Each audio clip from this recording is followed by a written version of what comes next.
Welcome back, Bodyholics. I'm Deekat Shahal, your host, and I'm so excited to be back. So many of you know that the end of season 1 was pretty complex for me. I had the Hamas-Israel war breaking out on one side, on one end, and changing my life completely. And then soon after that, I gave birth to a sweet baby boy, which again, totally changed my life. But here I am. And lately, we've been working so hard to bring you amazing content that is science-based, cutting-edge information to improve your well-being and your health so that you can integrate whatever resonates with you into your life so that you can become your happiest and healthiest self. So, yes. We are ready to kick off season 2 with a brand new episode that is all about sleep, which may have to do with the fact that I'm not sleeping much these days due to a certain baby. But that's enough updates and chit chat. Let's get into what constitutes true beauty sleep. Bodyholic with D, your one-stop shop for science-backed well-being breakthroughs. Forget the fads, ditch the myths. We are here to get you on the fast track to feeling and looking fantastic. So get ready to dive deep into the real deal on your health, happiness, and everything in between. Let's go.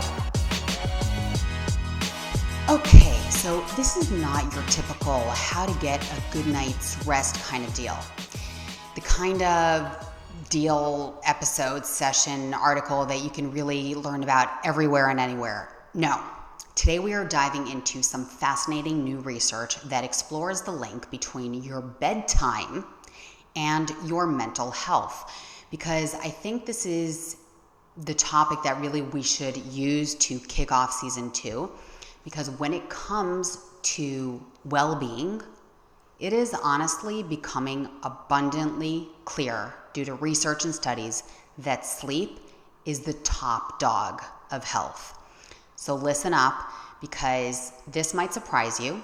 I personally was super surprised myself reading the research and the studies, so I've got to share this with you. Check this out. Did you know that simply going to bed after 1 a.m.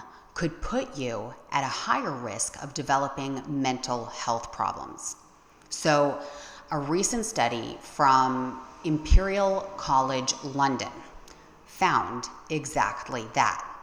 The researchers looked at the biobank data from 73,888 people in the UK. And even for those who slept the recommended 7 hours per night, those who consistently went to sleep after 1 a.m. had worse mental health outcomes. So I found this so curious and super interesting because why does your bedtime, the time that you go to sleep, matter more than the total amount of sleep you get per night? I mean, we all know about the 7 to 8 hour recommended time. Basically, it all boils down to your body's natural rhythm, which is also known as your circadian rhythm.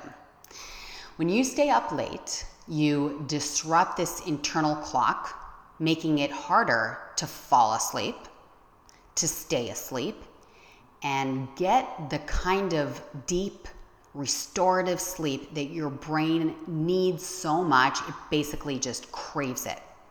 So let me put it another way. Think of your circadian rhythm as the conductor of your internal orchestra. When everything plays in harmony, you feel energized, laser focused. But when your sleep schedule clashes with your natural rhythm, it creates a chaotic, dissonant symphony that pretty much throws everything off. I know you know exactly what I mean. You know that feeling when you're foggy or you're just in general feeling unfocused or forgetful. That whole mishmashy and unpleasant state. So you can already guess that maybe late nights don't just mess with your sleep stages, but they really, truly mess with your brain chemistry too. So staying up late actually suppresses melatonin production. Melatonin is that hormone that regulates your sleep, the sleep-wake cycle. This means less time spent in deep sleep and REM sleep, which turns out are crucial for your emotional well-being and cognitive function. And to go even further, lack of quality sleep also prevents your brain from clearing out toxins and waste products. So it basically builds up, and this is what leads to that foggy mind. It literally is foggy. And another really sucky part is that it can actually lead to a weakened immune system, which personally, let's take a moment for a personal note, I feel like I experience this every time I deal with prolonged sleep deprivation. I just get sick. And on top of that, to top it off, it also increases the risk of anxiety and depression. So I know that we're getting a little bit gloomy here, and I do want to give you the upside of this, the good news. So here's the positive information. The good news is that you can actively improve your mental health, right? You can actively improve your mental health by simply adjusting your sleep routine. Of course, the sleep is a mere component, and if you are taking psychiatric medication, or if you're in need for psychiatric care, please do not make a single move without consulting your psychiatrist and or your physician. So I want to move on to talk about this awesome lady named Dr. Sophie Bostock. She's a renowned sleep expert and the founder of The Sleep Scientist, which is a platform that's dedicated to making sleep research more accessible. So currently she works as an independent sleep evangelist. She's out there helping her clients improve their sleep, and with her extensive academic and practical experience in sleep and sleep science and psychology, Bostock is honestly a leading expert in the field. And she talks about how improving your sleep can have greater benefits than simply doing well in terms of diet and exercise. So when it comes to overall health and well-being, sleep is crucial. And she lists 7 science-based game-changing habits that I think we should all try to adopt. Ready? You might want your pen and paper for this. 1.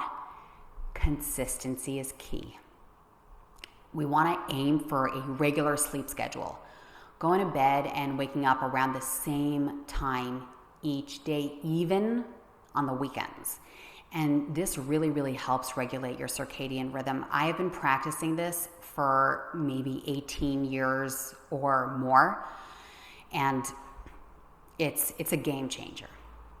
2 is get some bright light exposure, especially in the morning, because it signals to your body that it's daytime. And personally, also, this is something I practice, and this is as crucial for me as coffee, if I'm being honest. So coffee and bright light. The other thing is minding your meals. So giving your body enough time to digest by avoiding heavy meals close to bedtime.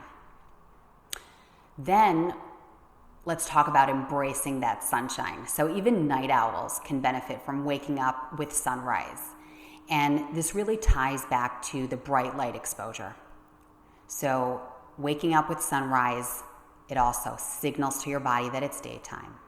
I also want you to listen to your body, experiment, and find which schedule works best for you. For me, I know that the earlier I go down, the better I am. I am an absolute morning person, and it took me some time to figure this out. A lot of trial and error. So research yourself. I highly, highly recommend it. We're all different, and getting in tune with your circadian rhythm is crucial. You'll thank me later. The other thing is calm before bedtime. So creating a relaxing bedtime routine to wind down and prepare your mind for sleep. And this is not always easy. I know this. Like last night, I conked out with my baby, no calm, no nothing, in my jeans. But if possible, it really sets you up for a great night's sleep. And now, this one is the hardest one for me. De-stress. She talks about de-stressing for sleep success. So journaling or other methods can help you process emotions before bed. Basically, letting out whatever energy or emotion that you have bottled up from over the day and just get it off your mind. That one's hard for me. So maybe that's my big takeaway. And in general, the big takeaway from this solo session, I believe, is that good sleep isn't just about feeling well rested. It's about protecting your mental health. So really try to ditch the late nights and prioritize a sleep schedule that works with your body's natural rhythm. You can make simple changes and then access a healthier and happier you just with these little changes. So, and honestly, I'm also saying this for myself. Let me put that out there. So I really need to start working on this, especially on that last one, purging any negativity. Because for me, like when the kids go down, all I want to do is plop myself in front of the computer, the phone, or the TV and just let that put me to sleep. So let me know if you've got that challenge too. All right, hit me up.